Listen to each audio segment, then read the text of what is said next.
এইভাবে কূটনৈতিক সম্পর্ক থাকে না। আমাদের পার্শ্ববর্তী দেশ, আমরা বাইলেটারাল রিলেশন রাখব। আমাদের এই বাইলেটারাল রিলেশনশিপের মধ্যে ইন্টারডিপেন্ডেন্সি আছে এবং এই ইন্টারডিপেন্ডেন্সিকে আমরা শক্তি হিসেবে মনে করি। আমরা আপনাদের সাথে বন্ধুত্বপূর্ণ সম্পর্ক বজায় রাখতে চাই, তবে আমরা কখনো আওয়ামী লীগ হতে পারবো না। আমরা বাংলাদেশের স্বার্থকে সমুন্নত রেখে on the basis of mutual dignity and respect and on the basis of the sovereign equality আমরা আপনাদের সাথে সম্পর্ক রাখব। তার মানে এই না আপনারা হাসিনা কার্ড খেলবেন আর বাংলাদেশের সাথে বন্ধুত্বপূর্ণ সম্পর্ক চাইবেন, দুটো বিপরীতমুখী। আশা করি ভারতীয় কর্তৃপক্ষ, ভারত সরকার বিষয়টি বুঝবেন। এখানে বলা হচ্ছে জনাব তারেক রহমান এবং সালাউদ্দিন সাহেব ভারতে বসে, তারেক রহমান লন্ডনে বসে যদি রাজনীতি করতে পারে, হাসিনার দোষ কি? আমরা গণতন্ত্রের জন্য সংগ্রাম করতে করতে আমাদেরকে জোরপূর্বক নির্বাসন করা হয়েছে। এটা হচ্ছে হাসিনার সাথে আমাদের ব্যবধান। আর হাসিনার সাথে আমাদের আরো ব্যবধান আছে।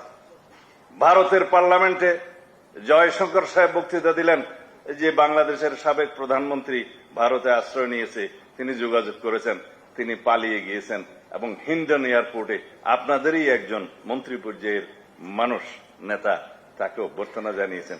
এগুলো আমাদের সাথে ব্যতিক্রম আছে।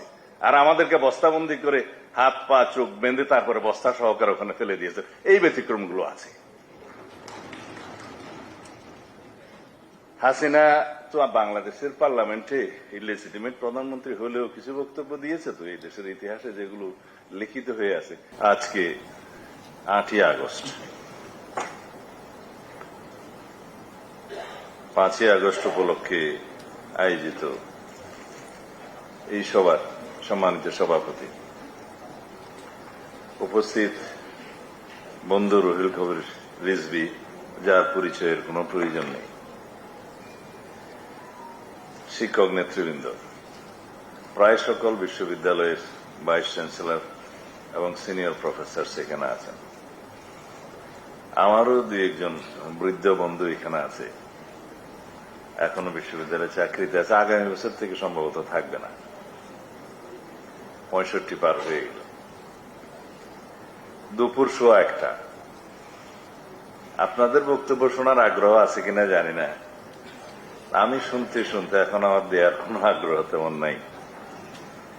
কিন্তু কিছু ফরজ আছে যেগুলো আদায় না করলে গুনাহ হবে।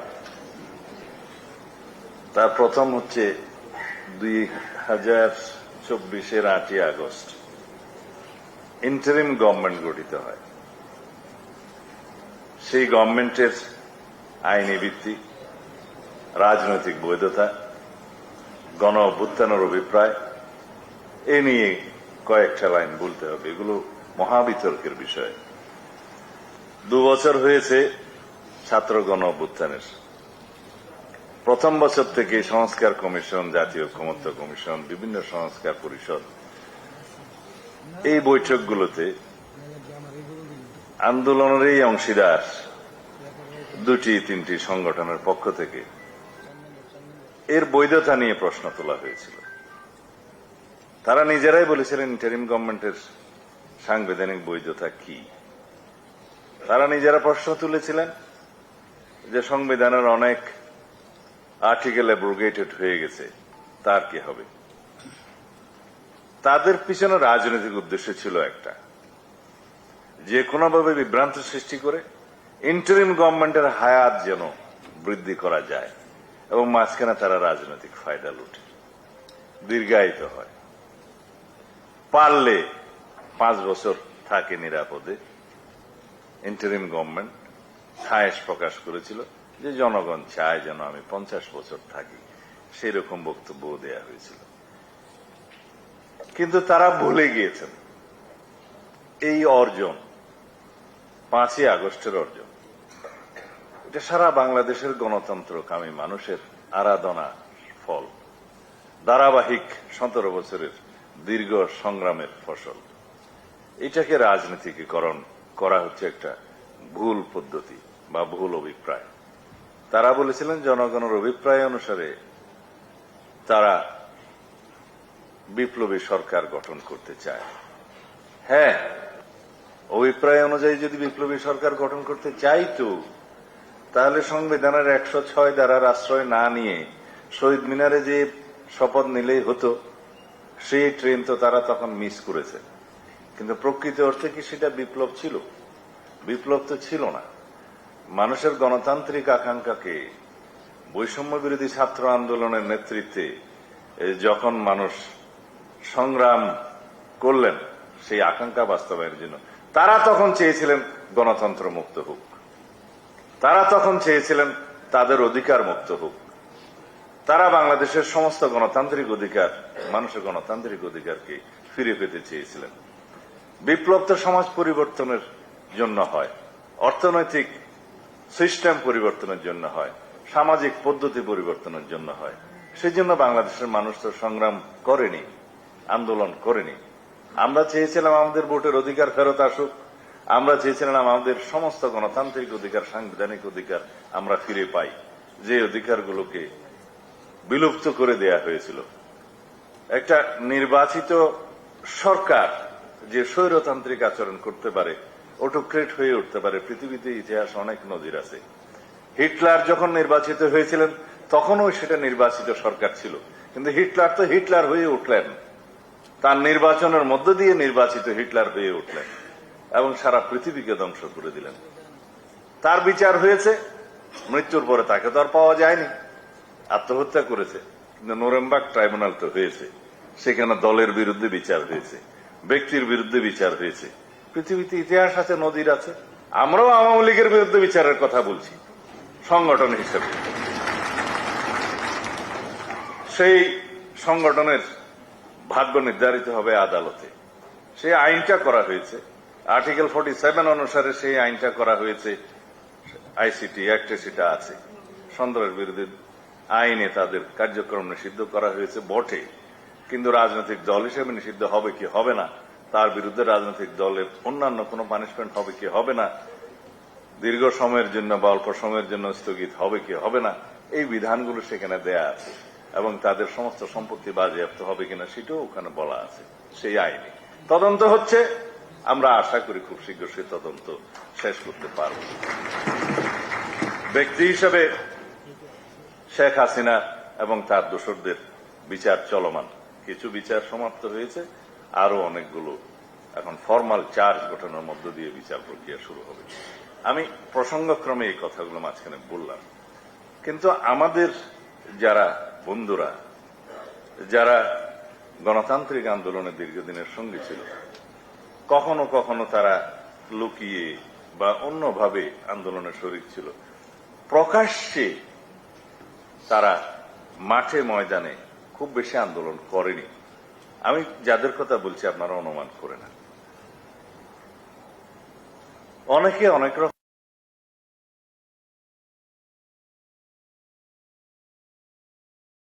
করব, আমরা জাতীয় সংসদে বিতর্ক করব, মাঠে ময়দানে রাজনীতি করব, সেটা হবে গণতান্ত্রিক চর্চা। কিন্তু আমরা এমন চর্চা করব না যাতে ফেসিবাদের প্রত্যাবর্তন সহজ হয়। যারা জুলাই গণ অভ্যুত্থানের এই কৃতিত্বকে চিন্তায় করতে চায়, যার উপর ভিত্তি করে রাজনৈতিক দল গঠন করে রাজনীতি করতে চায়, তাদের কাছে অনেকবার আমরা বলেছি যে চেতনা বিক্রির রাজনীতি বাংলাদেশে ফেল করেছে। ৭১-এর চেতনা বিক্রির রাজনীতি বাংলাদেশে মারাত্মকভাবে ফেল করেছে। শেখ হাসিনা ৭১-এর চেতনা বিক্রি করতে করতে দিল্লিতে যেয়ে বসে আছে। আমরা বলেছি আওয়ামী লীগ এবং শেখ হাসিনার রাজনৈতিক মৃত্যু হয়েছে ঢাকায়, দাফন হয়েছে দিল্লিতে। এটা একটা প্রবাদ হয়ে গিয়েছে। প্রবক্তা আমি হলেও প্রবাদটা হতে অসুবিধা তো নাই। কেন হয়েছে? এই চেতনার রাজনীতি করতে করতে আমাদের রাজনীতির নতুন বন্ধুরা নতুন বন্দোবস্তের নতুন রাজনীতির কথা বলে, পুরাতন বন্দোবস্তের ধারায় তাদেরকে সংশোধন হতে বলবো। আর রাজনীতিতে বাল্যশিক্ষা শ্রেণীর ছাত্র হয়ে যদি বিশ্ববিদ্যালয়ের প্রফেসরের মতো আচরণ করে, সেটা ঠিক নয়। শিখতে হবে, অনেক দূর যেতে হবে। রাজনৈতিক মাঠ অনেক কঠিন, বন্ধুর এবং কণ্ঠকাঠিন্য পথ, এত সহজ নয়। কোথায় যেন বলেছিলাম যে নিউটনের আপেল পাকলে পরে অটোমেটিক ঝরে পড়ে না। এই গণতান্ত্রিক আন্দোলনের ফসল হিসেবে গণ অভ্যুত্থান কোন নিউটনের আপেল ছিল না, এটাকে আমাদের পাকাতে হয়েছে। এটা কখনো অটোমেটিক ছেড়ে পড়ে নাই। দীর্ঘ 17 বছরের ধারাবাহিক আন্দোলনের ফসল হিসেবে এই আপেলকে, এই আন্দোলনকে, এই গণ অভ্যুত্থানকে আমাদেরকে পেড়ে নিতে হয়েছে। সুতরাং কেউ যদি মনে করে মাত্র 36 দিনের আন্দোলনের ভিতরে 17 বছরের ধারাবাহিক আন্দোলনের কিছুই নেই, তাহলে এটাও রাজনৈতিক অপরিপক্কতা। সেজন্য বলি, রাজনীতির মাঠের প্রাইমারি স্কুলের বাল্য শিক্ষা শ্রেণীর ছাত্র হিসেবে যদি সবকিছু বুঝে নিয়েছি বলা হয়, আমি তাদেরকে বলবো, নতুন দলের নতুন বন্ধুদের, পুরাতন বন্দোবস্তের রাজনীতি বাংলাদেশে আর হবে না, চেতনা বিক্রির রাজনীতি বাংলাদেশে আর হবে না। আমরা তোমাদের মধ্যে আমাদের ভবিষ্যৎ দেখতে পাই। আমি ছাত্রদের উদ্দেশ্যে বলছি, যারা গণ অভ্যুত্থানে ভূমিকা রেখেছে, শহীদ হয়েছে, তাদের আকাঙ্ক্ষার বাস্তবায়ন আমরা করতে চাই। সেটার প্রতিযোগিতা হোক। আকাঙ্ক্ষার বাস্তবায়নের প্রতিযোগিতায় আমরা আছি। আমাদের নেতা জনাব তারেক রহমান আছে, আমাদের একটা পরিকল্পনা আছে, আকাঙ্ক্ষা বাস্তবায়নের অঙ্গীকার আছে, সে অঙ্গীকারের জন্য আমাদের কর্মসূচি আছে, আমাদের আন্তরিকতা আছে, আর্থিক সংশ্লিষ্টতা আছে, সেগুলো অর্জনের চেষ্টা করছি। সুতরাং আমরা শুধুমাত্র উই হ্যাভ এ প্ল্যান বলে ছেড়ে দেইনি। আমাদের নেতৃত্ব আছে, আমাদের পরিকল্পনা আছে, আমাদের কর্মসূচি আছে, আমাদের প্রতিশ্রুতি আছে, বাস্তবায়নের অঙ্গীকার আছে। সেজন্য আমরা আর্থিক সামর্থ্য অর্জন করার চেষ্টা করছি। আমরা যাব, এগোব। আর যারা আকাঙ্ক্ষার উপর ভিত্তি করে চেতনা নির্ভর রাজনীতি করতে চাচ্ছে, তারাই আজকে স্বৈরাচারের পতনকে কেন জানি আমন্ত্রণ, স্বৈরাচারের যে পতিত স্বৈরাচারকে কেমন জানি আবার আমন্ত্রণ জানানোর মতো একটা পরিবেশ, আবহ সৃষ্টি করছে। সরকারের বয়স 5.5 মাস, 6 মাস, এখন এই রাস্তায় বক্তৃতা দিচ্ছে ব্যর্থ সরকার। আর ব্যর্থ হওয়ার জন্য তো একটা সময় লাগে। আমরা তো শুরু করছি কেবল। এখন অনেক কথা বলা যায়। 2024-এর 8ই আগস্ট যে ইন্টারিম গভর্নমেন্টের যাত্রা শুরু হলো, সেই যাত্রা আর্টিকেল 106 এর হাত ধরে কেন হলো? তখন তারা কনস্টিটিউশনের কাছে গিয়েছে, তখন তারা সুপ্রিম কোর্টের কাছে গিয়েছে। তারা জানে কিছু আর্টিকেল অ্যাব্রোগেটেড হবে এবং সেটাকে লেজিটিমেসি দেয়া হবে যখন পরবর্তী সংশোধন হবে কনস্টিটিউশনের, সেখানে চতুর্থ তফসিলের সবকিছুকে লেজিটিমেসি দেয়া হবে। সেই 2024-এর 5ই আগস্ট থেকে যেদিন 18তম সংশোধনী গৃহীত হবে, সেদিন পর্যন্ত সমস্ত কর্মকাণ্ডকে, সেই সরকারের কর্মকাণ্ডকে বৈধতা দেয়া হবে। সংবিধানের প্রফেসর আছে আমার বন্ধু বুরহানুদ্দিন রানা, আমরা তাদের কাছ থেকে সবক নিয়েছি। সম্ভব কিনা তারা বলেছেন সম্ভব। অতীতে যারা ক্রান্তিকালীন বিধান হিসাবে আর্টিকেল 150 অনুসারে বিভিন্ন বিষয় তফসিলে ধারণ করেছে, চতুর্থ তফসিলে, সেই ক্রান্তিকালীন সময়টা কি হবে, অনেক সময় অনেক বিচারপতিরা তার ব্যাখ্যা দিয়েছেন। বিচারপতি কালামানিকও একটা ব্যাখ্যা দিয়েছেন, দেখলাম একটা জাজমেন্ট। তারা তাদের মতো করে রাজনৈতিক ব্যাখ্যা দেয় আদালতে বসে, যেহেতু তারা শপথবদ্ধ রাজনীতিবিদ নাকি ছিলেন বাংলাদেশে কিছু কিছু বিচারপতি। এই শপথবদ্ধ রাজনৈতিক বিচারকরা কিছু কিছু ব্যাখ্যা দিয়েছেন। তারা বলেছেন শুধু ক্রান্তিকাল হবে 1971-এর 16 ডিসেম্বরের আগ থেকে স্বাধীনতার ঘোষণা দেওয়ার ওই সময়টা পর্যন্ত, স্বাধীনতা ঘোষণা দেওয়ার সময় থেকে 16ই ডিসেম্বর অথবা প্রথম জাতীয় সংসদের প্রথম দিন, মানে 1973 সালের 7ই এপ্রিল খুব সম্ভবত, এই পর্যন্ত নাকি ক্রান্তিকালীন সময়। এরপরে নাকি আর কোন ক্রান্তি হয় নাই। বাংলাদেশে আর্টিকেল 150-কে সুন্দরভাবে আরো ব্যাখ্যা করতে হবে যে ক্রান্তিকালীন সময় আর কোনটা কোনটা ছিল। একদলীয় বাকশাল যখন প্রণয়ন করলেন, সেটা তো জাতীয়ভাবে একটা ক্রান্তিকাল। তারা বাংলাদেশের গণতন্ত্রকে হত্যা করেছিল। 7ই নভেম্বর সৃষ্টি কেন হয়েছিল? ওই ক্রান্তিকালের কারণে হয়েছিল। আমরা 1979-তে যদি সেগুলো ধারণ না করতাম, তাহলে পরে ইলিজিটিমেট হয়ে যেত এর মাঝখানে সমস্ত কর্মকাণ্ডগুলো, বাকশাল দাঁড়িয়ে থাকতো। বাংলাদেশের মানুষ কি বাকশাল দাঁড়িয়ে থাকুক সেটা চেয়েছিল? অ্যান্টি বাকশাল সেন্টিমেন্টের উপর ভিত্তি করে গণতান্ত্রিক দ্বারা শুরু করার জন্য শহীদ রাষ্ট্রপতি জিয়াউর রহমানকে এদেশের সকল মানুষ সমর্থন দিয়েছিলেন। সেটাই বাংলাদেশের ইতিহাসে নতুন ভাবে গণতান্ত্রিক যাত্রা। বিচারপতি খায়রুল হকরা সেই পঞ্চম সংশোধনীকে অবৈধ ঘোষণা করলেন। বাংলাদেশের সবচাইতে ইনজাস্টিস খায়রুল হক এ দেশের বিনাশের একটা মূল বীজ, মূল সূত্র। Unfortunately, he was my class teacher.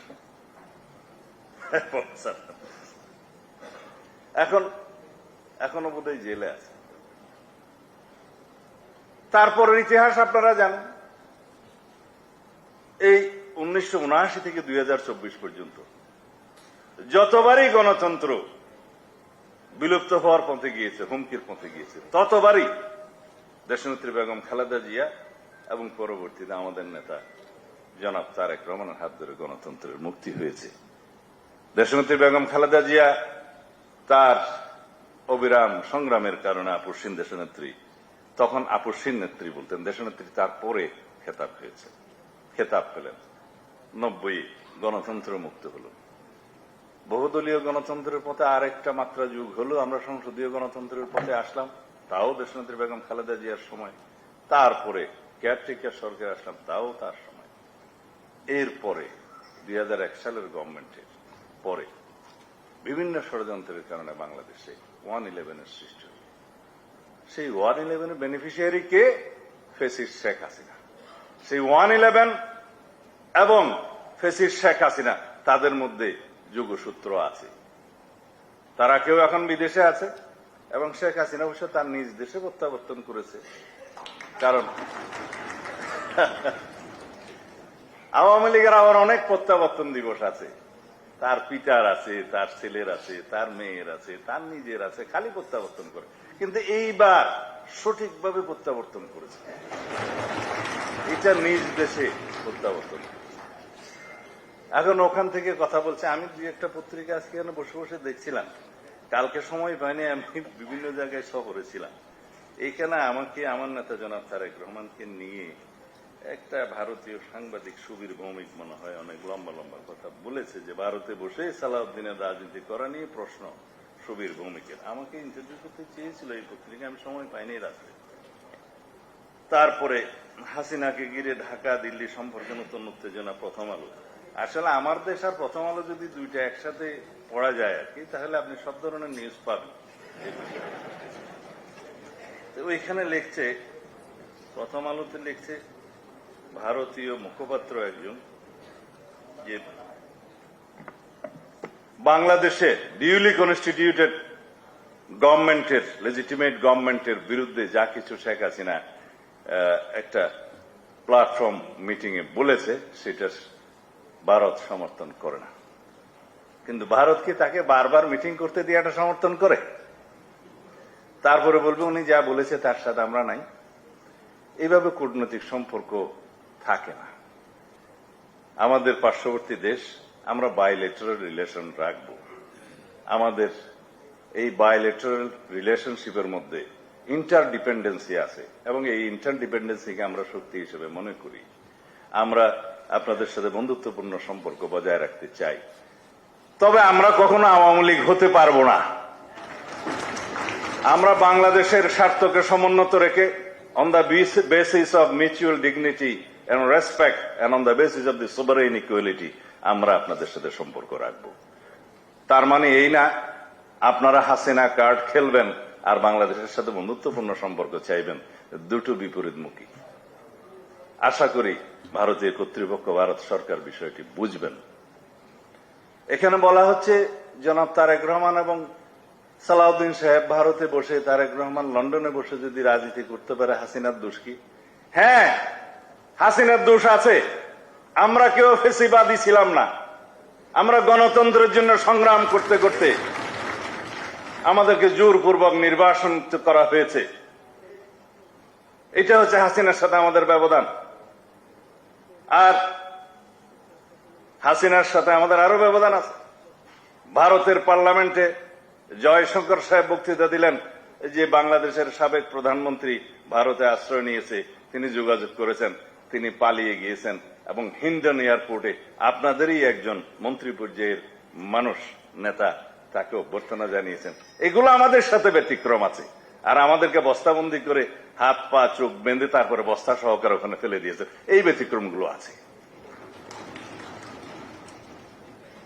Hasina তো বাংলাদেশের পার্লামেন্টে ইলেজিটিমেট প্রধানমন্ত্রী হলেও কিছু বক্তব্য দিয়েছে তো এই দেশের ইতিহাসে, যেগুলো লিখিত হয়ে আছে।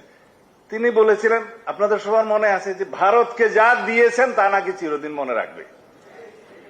তা হাসিনা ভারতকে যা দিয়েছেন তা চিরদিন মনে রেখেছে বলেই তো এখন আশ্রয়টা দিছে। এটা তো রেসিপ্রোক্যাল, এই ব্যবধানগুলো তো আছে। আমার নেতা জনাব তারেক রহমান দীর্ঘ 17 বছরের নির্বাসিত জীবনে একটা ডেমোক্রেটিক কান্ট্রি থেকে দল পরিচালনা করেছেন, সেই দেশের আইন মান্য করে। সেই দেশ এবং বাংলাদেশ কখনো ডেমোক্রেটিক কালচারের বিরুদ্ধে কখনো কথা বলেনি। কিন্তু শেখ হাসিনা তার বক্তব্য এই দেশে প্রচার করতে দেয়নি, আদালতকে ব্যবহার করেছে। এখন যদি কোন পতিত স্বৈরাচার, ফ্যাসিস্ট, গণহত্যার জন্য যিনি দায়ী, যিনি এই দেশে মানবতা বিরোধী অপরাধ করেছেন, জাতিসংঘের রিপোর্ট মধ্যে 1400-ও বেশি মানুষকে হত্যা করেছেন, সেখানে নারী শিশুর ভাগ ছিল 13 কি 14%, এবং আসমান থেকে হেলিকপ্টার থেকে গুলি করে এই দেশের জনগণকে হত্যা করেছেন। এর পরেও কি তাকে ডেমোক্রেটিক কালচারের কোন নেতা হিসেবে ভারত স্বীকৃতি দিতে পারে? এই প্রশ্ন আমাদের রইল। তার দিল্লিতে বসে তৎপরতা চালানোর যে অভিযোগ আমাদের বাংলাদেশের গণতান্ত্রিক কালচারের বিরুদ্ধে, গণতন্ত্রের বিরুদ্ধে, এই দেশের মানুষের বিরুদ্ধে, এই দেশে অস্থিরতা সৃষ্টির জন্য যে সমস্ত বয়ান দিয়ে যাচ্ছেন, সেটা আমাদের অভিযোগ রইল। এই দায়িত্ব ভারত এড়াতে পারে না। একই সাথে দ্বিমুখী কথা বললে হবে না। এই দেশের মানবতা বিরোধী আদালত আইসিটি কোর্ট তাকে দণ্ডিত করেছে, তার বিরুদ্ধে ফাঁসির রায় আছে এবং আরো মামলা চলমান আছে। কিন্তু এই ফ্যাসিস্ট শেখ হাসিনার কোন অনুশোচনা নাই, দুঃখ প্রকাশ করে নাই, বাংলাদেশের মানুষের সামনে দুঃখ প্রকাশ করে নাই, অনুশোচনা নাই। কিন্তু একটা বিষয় খুব ভালো জানে, বলে যে যারা গণতান্ত্রিক আন্দোলন করেছে, গণ অভ্যুত্থান অংশ নিয়েছে, তারা নাকি জঙ্গিবাদী তত্ত্বতার মধ্য দিয়ে তাকে ক্ষমতা থেকে অপসারণ করেছে। যদি অপতথ্য এবং মিথ্যা বলার কোন বাক্স পৃথিবীতে চ্যাম্পিয়ন হতো, সেটা হলো হাসিনার বাক্স, হাসিনার। তার ছেলে ওনাকে সেই অনুষ্ঠানে যোগদান করেছে। আমাকে কালকে কেউ একজন জিজ্ঞেস করেছিল, সাংবাদিক, বলেছে হাসিনা। না বললাম কিসের হাসিনা, কোত্থেকে বলেছে, কি বলেছে, তাকে কি দেখা গেছে? এখন পর্দানশীল হয়ে গেছে, পর্দার আড়াল, এখন আর চেহারা টেরা। এইগুলো ভারত অ্যালাউ করছে। আর একই সাথে ভারত বাংলাদেশের সাথে একটা বন্ধুত্বপূর্ণ সম্পর্ক চাচ্ছে। দুইটাতে একসাথে যায় না। আর পররাষ্ট্র মন্ত্রণালয়ের প্রতিনিধি যদি বলে যে legitimate government, duly constituted Bangladesh গভর্নমেন্টের বিরুদ্ধে শেখ হাসিনার বক্তব্যকে ভারত সমর্থন করে না, এইটুকু আমরা গ্রহণ করলাম। কিন্তু আমরা ওইটাও সমর্থন করি না যে আপনার ওখানে বসে একজন ফ্যাসিস্ট, গণহত্যাকারী, দণ্ডিত অপরাধী, যিনি গণতন্ত্রের বিরুদ্ধে, মানবতা বিরোধী অপরাধ করেছেন, তাকে আপনারা বারবার এই সুযোগ দিবেন যে বিশ্ব মিডিয়ার সাথে কথা বলতে। পরিষ্কারভাবে বলতে চাই, আমরা প্রতিবাদ করেছি পররাষ্ট্র মন্ত্রণালয়ের পক্ষ থেকে, আমরা নিজেরা প্রতিবাদ করছি। যাই হোক, এইগুলো বলার জন্য এখানে যথেষ্ট সময় পাব না। যে কথাগুলো আমার বলা দরকার তা হল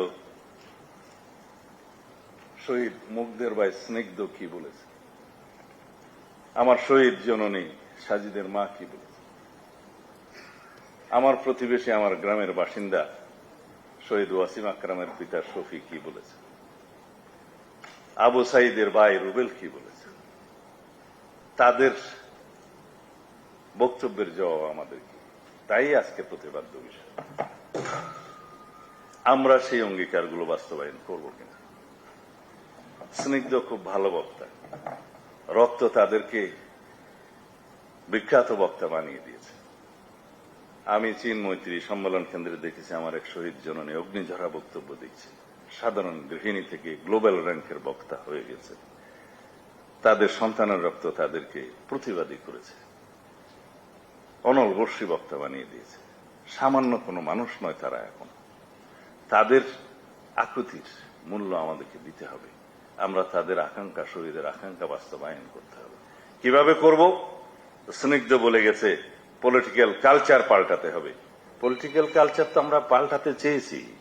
আমার নেতা মাননীয় প্রধানমন্ত্রী জনাব তারেক রহমান নির্বাচিত হয়েই, শপথ নিয়েই বিরোধী দলের নেতাদের কাছে ছুটে গিয়েছেন। তারই বক্তব্য। আমরা কখনো কারো নামে বিদ্বেষমূলক কোন বক্তব্য দিতে চাইনি, দেইও না। বিতর্ক হবে, গণতান্ত্রিক বিতর্ক হবে। আমরা তো পাল্টাতে চেয়েছি। যে সমস্ত উস্কানি আজকে বিশ্ববিদ্যালয়ে, বিভিন্ন শিক্ষা প্রতিষ্ঠানে এবং বিভিন্ন জেলায় গিয়ে দেয়া হচ্ছে, যারা আমি বলেছি আমার কচি বন্ধুরা, তারা ঠিক আছে প্রাইমারি লেভেলের রাজনীতির ছাত্র, তাদের ভুল হতে পারে, কিন্তু উস্কানিমূলক বক্তব্যগুলোর পিছনে কি কোনো ষড়যন্ত্র পাওয়া যায় না? তারা কি এমন একটা আবহ সৃষ্টি করছে না? তারা সংবিধান সংস্কার কমিটি না হলে, পরিষদ না হলে তারা সংবিধান সংশোধনী কমিটিতে আসবে না, সেরকম কি কোনো পরিবেশ আমরা সৃষ্টি করেছি? আমরা তো বলেছি সংস্কার সংশোধন সবই এক কথা, যেটা কনস্টিটিউশনে ধারণ করতে হবে, সংসদেই আসতে হবে। সেখানে আপনারা আসেন, তারা নাম দেয় নাই। তার মানে কি সংস্কার তারা চায় না? কিন্তু আমরা অঙ্গীকার করেছি জাতির সামনে, আমরা রাষ্ট্রের গণতান্ত্রিক সংস্কার করব, রাষ্ট্রীয় কাঠামোর গণতান্ত্রিক সংস্কার করব, সংশোধন করব। আমরা সংবিধানে এমন সংশোধনে নিয়ে আসব যে সংশোধনীগুলোর মধ্য দিয়ে মুগ্ধের সেই আকাঙ্ক্ষাকে বাস্তবায়ন করা যায়, শহীদ জননীর আকাঙ্ক্ষাকে বাস্তবায়ন করা যায়। আমরা সেই সংবিধানের সংশোধনের মধ্য দিয়ে এমন একটি ধারা প্রবর্তন করতে চাই যাতে বাংলাদেশে আর কোনদিন সংসদীয় পদ্ধতির মধ্যেও কোনো ফুয়েরার স্বৈরাচার তৈরি না হয়। আমরা প্রধানমন্ত্রীর মেয়াদ যতবারই হোক, যত মেয়াদেই হোক, 10 বছরের বেশি আমরা অনুমতি দেব না সেই সংবিধানে। সেইটা সরাসরি সংসদ সদস্যরা স্বাধীনভাবে ভোট দিয়ে রাষ্ট্রপতি নির্বাচন করবেন, সেই পদ্ধতি নিয়ে আসবো আমরা সেখানে।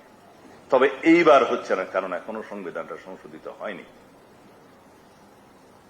আমরা নিয়ে আসবো এমন একটা বিধান, যে বিধানের মধ্যে চেক অ্যান্ড ব্যালেন্স থাকবে আপার হাউস লোয়ার হাউসের মধ্যে।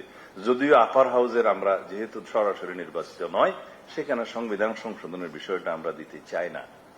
কারণ জনগণের সার্বভৌম ক্ষমতার বলে যারা নির্বাচিত, তাদেরই ক্ষমতা আছে সংবিধান সংশোধনের ক্ষমতা। যারা নির্বাচিত, যাদেরকে মনোনীত করা হবে, তাদের হাতে সেই ক্ষমতা থাকে না। যে সমস্ত পৃথিবী, যে সমস্ত দেশে আপার হাউস নির্বাচিত, তাদের সেই ক্ষমতা থাকে। অবশ্য ব্রিটেনের কথা আলাদা, সেখানে কোনো সংবিধান রিটার্ন নাই, পরিবর্তনের কোনো সুবিধা নাই, সংশোধনের সুবিধা নেই। তারা যা মন চাই করতে পারে, পার্লামেন্টেই করতে পারে। বলা হয় ব্রিটিশ পার্লামেন্টের সেরকম ক্ষমতা যে শুধু মেয়েকে ছেলে এবং ছেলেকে মেয়ে করা ছাড়া বাকি সব পার্লামেন্টে তারা করতে পারে। তাদের সেই কালচার আছে।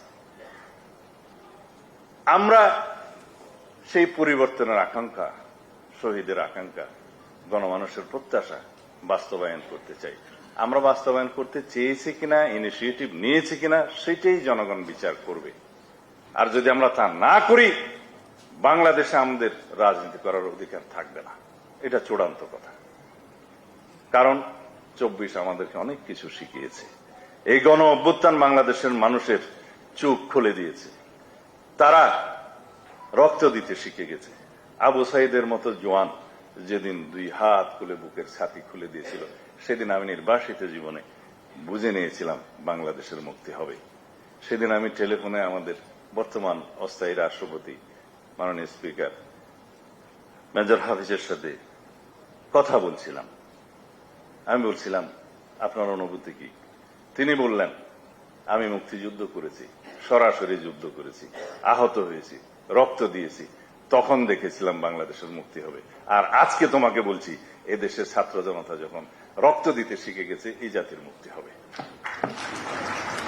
মুক্ত হয়েছে 16 থেকে 5ই আগস্ট, বেশি দিন লাগে না। এখন বিতর্ক হচ্ছে এই জুলাই কার। সেদিন আমি বক্তব্যে বলেছি, যদি আমরা জুলাই কার প্রতিযোগিতায় নামি তাহলে জুলাই আর কারো থাকবে না, তখন জুলাই কলঙ্কিত হয়ে যাবে, চেতনা বিক্রি হয়ে যাবে। জুলাই আপনাদের সবার। আমরা জুলাইয়ের সম্ভবত 1 থেকে 3 তারিখের মধ্যে সেই স্টেটমেন্টগুলো আমার হাতের লেখা, যে শিক্ষক সমাজ এবং সরকারি স্বায়ত্তশাসিত কর্মচারীদের পেনশন স্কিম নিয়ে একটা আন্দোলন চলছিল আপনাদের প্রত্যয়, সেখানে বিশ্ববিদ্যালয়ের শিক্ষকরা কর্মচারীরা সেটার বিরুদ্ধে আন্দোলনে নেমেছিলেন। আমরা তাকে প্রকাশ্য সমর্থন দিয়েছি স্ট্যান্ডিং কমিটি থেকে লিখিতভাবে। একই সাথে বৈষম্য বিরোধী ছাত্র আন্দোলনের ন্যায্য দাবির প্রতি আমরা সমর্থন তখন দিয়েছি। তারপরের থেকে আমরা 16 তারিখ পর্যন্ত অরাজনৈতিক পরিচয়ে আমাদের বিএনপি এবং সমস্ত অঙ্গ সংগঠনের সবাইকে সংগঠিত করে এখানে অরাজনৈতিক পরিচয়ে কোন ব্যানার ছাড়া সেই আন্দোলনে শরীক হওয়ার জন্য আমরা ইনস্ট্রাকশন দিয়েছিলাম। গিয়েছে 16 তারিখে যখন আবু সাইদ শাহাদত বরণ করলেন, তখন আমার নেতা সরাসরি বললেন, দফা 1, দাবি 1, খুনি হাসিনা পদত্যাগ, এছাড়া বাংলাদেশ। কিন্তু আমরা ছাত্র বন্ধুদের নেতৃত্বকে তো আমরা অস্বীকার করি না। যারা সম্মুখ সারিতে যুদ্ধ করেছে, রক্ত দিয়েছে, শহীদ হয়েছে, কৃতিত্ব তাদের আছে। কিন্তু রাজনৈতিক সংগঠনগুলোর অন্তর্ভুক্তির জন্য তারা যখন আমাদেরকে বললেন, আসলেন, তখন আমরা বললাম এটার পরিচয়টা রাজনৈতিক থাক, আমরা সবাই তোমাদের সাথে আছি। বহু জায়গায় আপনি লেখা পাবেন। আমাদের ছাত্রনেতা এখন রাশেদ গণ অধিকার পরিষদের, এখন তো নুরুল হক নূর সভাপতি এবং রাশেদ সেক্রেটারি ছিলেন তখন, তাদের সাথে সমন্বয় ছিল। তারা আক্তারের সাথে সমন্বয় করত, তারা আহনাফের সাথে সমন্বয় করত, তারা আসিফের সাথে সমন্বয় করত। একটা চেইন ছিল। আমি তাদের সাথে সমন্বয় করতাম। আমাদের সাথে ইসলামী দলগুলোর সাথে সমন্বয় ছিল, জামাত ইসলামের সাথে সমন্বয় ছিল। সবাই মিলে আমরা অরাজনৈতিক পরিচয়ে ব্যানারবিহীন এই ছাত্র আন্দোলনের পিছনে, বৈষম্য বিরোধী ছাত্র আন্দোলনের পিছনে দাঁড়িয়েছিলাম। সারা দেশ এগিয়ে এসেছিল। যখন সেটা জনসম্পৃক্ততা হয়ে গেল, যখন জনগণের ইনভলভমেন্ট হয়ে গেল সেই আন্দোলনে, তখন সেটা অপ্রতিরোধ্য হয়ে গেল। যখন কোন আন্দোলনে ম্যাস পার্টিসিপেশন হয়ে যায়, তখন সেই আন্দোলনকে আর রুখে দেয়া যায় না। সেটাই হয়েছে বাংলাদেশের রাজনীতিতে। মাঝে শেখ হাসিনার বিভিন্ন রকমের বক্তব্য এই আন্দোলনের মধ্যে আগুন ঢেলে দিয়েছে, পেট্রোল ঢেলে দিয়েছে। যখন তন্মী আহত হলো, তার রক্তাক্ত চেহারা বাংলাদেশে ভাইরাল হয়ে গেল, জনগণের মধ্যে সেটা একটা ক্যাটালিস্ট হিসেবে কাজ করেছে আন্দোলন। তারপরের দিন শহীদ আবু সাইদ শহীদ হলো, তখন আর এই আন্দোলনকে রুখে দেয় সাধ্য ছিল না। এরপরে শত সহস্র শহীদের রক্তের উপর ভিত্তি করে 5ই আগস্ট পর্যন্ত আমরা আসি। এরপরে বাংলাদেশে গণতন্ত্রের মুক্তি হলো, ফ্যাসিবাদের পতন হলো। এখন যদি আমরা ঐক্যবদ্ধ না থাকি, এখন যদি আমরা ফ্যাসিবাদের বিরুদ্ধে ঐক্যবদ্ধ না থাকি, ভবিষ্যতে এই ছাত্র গণ অভ্যুত্থান কলঙ্কিত হবে। আমাদের শহীদরা তাদের আকাঙ্ক্ষার মূল্য আমরা দিতে পারব না, জনপ্রত্যাশা আমরা পূরণ করতে পারব না। যে স্বপ্ন নিয়ে 71-এর মুক্তিযোদ্ধারা শহীদ হয়েছেন, যে আকাঙ্ক্ষা এবং স্বপ্ন নিয়ে আমাদের 24-এর ছাত্র গণ অভ্যুত্থান হয়েছে, আমাদের সন্তানরা রক্ত দিয়েছে, জনগণ রক্ত দিয়েছে, তাদের আকাঙ্ক্ষাকে আমরা বাস্তবায়ন করতে পারব না। সুতরাং আজকে আহ্বান জানাবো, আমরা ফ্যাসিবাদের বিরুদ্ধে আমাদেরকে ঐক্যবদ্ধ থাকতে হবে। যেভাবে আমরা ফ্যাসিবাদ বিরোধী গণতান্ত্রিক আন্দোলনে যেই ইস্পাত কঠিন ঐক্য সৃষ্টি হয়েছিল, সেই ঐক্যকে আমাদের ধরে রাখতে হবে, সেই ঐক্যকে শক্তিতে পরিণত করতে হবে এবং সেই ঐক্য নিয়েই আমাদেরকে এগোতে হবে। আমাদের ভিতরে বিতর্ক হবে, তর্ক হবে, বহুমত হবে। আমাদের সেই বহুমত, তর্ক, বিতর্ক, দ্বিমত প্রকাশের জন্য সেই স্বাধীনতাকে আমরা অক্ষুণ্ণ রাখতে হবে।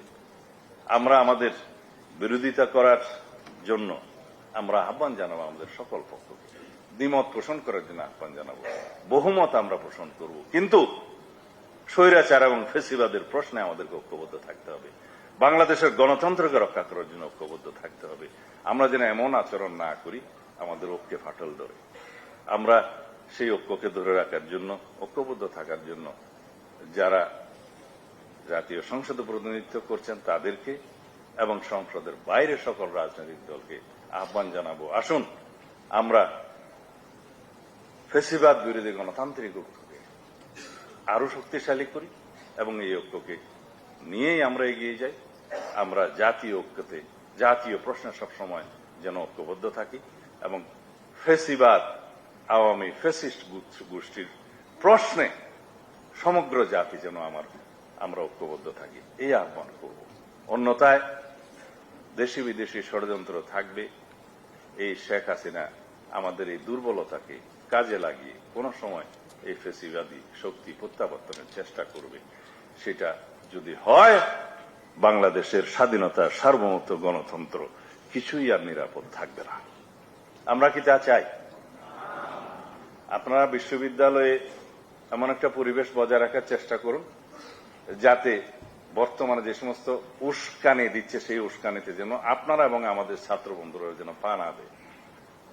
এখন যা চলছে সেটা হচ্ছে উস্কানি। তারা চাচ্ছে পুলিশ যেন তাদেরকে গ্রেফতার করে, তারা চাচ্ছে তাদের উপরে যেন কেউ ক্ষিপ্ত হয়ে হামলা করে। আমরা সেই উস্কানিতে যেন পা না দিই। আমাদের ছাত্র বন্ধুদেরকে আমি আহ্বান জানাবো, তারা অনেক রকমের ফাঁদ পেতেছে, তার মধ্যে এটা একটা ফাঁদ। কোন রকমের উস্কানিতে আমরা পা দেব না। গণতান্ত্রিক চর্চা আমরা অব্যাহত রাখবো। কেউ যদি আমাদেরকে গালি দেয়, তারপরের দিন আমরা সেটার প্রতিবাদ জানাবো, কিন্তু হামলা করব না। তাহলে এটা আওয়ামী কালচার হয়ে যাবে। যদি আমরা মফ কালচারকে বিলুপ্ত করতে চাই, তাহলে সেই চর্চাটা আমাদেরকে করতে হবে সহ্য, ক্ষমতা প্রদর্শনের মধ্য দিয়ে। আমরা সহ্য করব, আমরা গণতান্ত্রিক আচরণের মধ্য দিয়ে তারপরের দিন সেটা প্রতিবাদ করব, কিন্তু হামলা করব না। আমি ছাত্র বন্ধুদের প্রতি করজোরে মিনতি জানাই। দুই একটা জায়গায় আমরা দেখেছি যে আমাদের ছাত্র বন্ধুরা ফাঁদে পা দিয়েছে। তাদের পাতানো ফাঁদে পা দেয়া যাবে না, কারণ তাদেরকে কোনো না কোনো শক্তি ব্যবহার করছে। সুতরাং সেই শক্তির সূক্ষ্ম চালের মধ্যে, পাতানো ফাঁদের মধ্যে আমরা জেনে শুনে যেন পা না দিই। আমরা গণতান্ত্রিক চর্চাকে এগিয়ে নিয়ে যাব। আমরা ভবিষ্যতে আমাদের শহীদের স্বপ্নগুলোকে বাস্তবায়ন করব, রাষ্ট্র কাঠামোর গণতান্ত্রিক সংস্কার করব এবং এমন একটা সাংবিধানিক সংশোধনে আমরা নেব যে সাংবিধানিক সংশোধনে দিয়ে আমরা অনেক বছর পার করতে পারবো। অনেক বছর বলার কারণ হচ্ছে পৃথিবীর গণতান্ত্রিক ইতিহাসে প্রতি 16 থেকে 19-20 বছরের মধ্যে দুই একটি সংবিধান সংশোধনের পরিবর্তন প্রয়োজন হয়ে যায়, সমাজের প্রয়োজন, চাহিদার নিরিখে, বাস্তবতার কারণে। সুতরাং সর্বকালহর কোন পরিকল্পনা প্রণয়ন করা কিন্তু সংবিধানের কাজ না। সকল সংবিধান প্রণীতই হয় সংশোধনের উদ্দেশ্যে। পৃথিবীর সকল গণতান্ত্রিক দেশের সংবিধানগুলো ধারাবাহিকভাবে সমাজের প্রয়োজনে, চাহিদার নিরিখে সবসময় সংশোধনে নিয়েছে। সেজন্য যারা চেয়েছিল যে এইবারের সংবিধান সংশোধনী তাদের মতো করে হবে এবং আজীবন যেন সেটা পরিবর্তন না হয়, সেরকম একটা বক্তব্য এই কেয়ারটেকার সরকারের সময় ছিল, তখন আমরা বলেছিলাম তাহলে তো আবার একটা গণ অভ্যুত্থান হবে সেই সংবিধান পরিবর্তনের জন্য। সেটা তো আমরা চাই না। আমরা এমন একটা সংশোধনী চাই যে সংশোধনীটা প্রয়োজনের নিরিখে জনগণ আবার রিকনসিডার করতে পারে। যাই হোক, সেটা অনেক তাত্ত্বিক কথা, আপনারা সবাই আমার চেয়ে ভালো জানেন। এখন বাজে প্রায় 2টা, আমি আর বক্তব্য দিতে চাই না। আপনারা সবাই আজকে এখানে এই আয়োজন করার জন্য এবং 2024-এর ছাত্র গণ অভ্যুত্থানের সমস্ত গৌরবময় অর্জনগুলো নিয়ে আলোচনা করার জন্য এখানে সমবেত হয়েছেন, সেই জন্য আপনাদের সবাইকে ধন্যবাদ জানাই। ধন্যবাদ সবাইকে। আসসালামু আলাইকুম।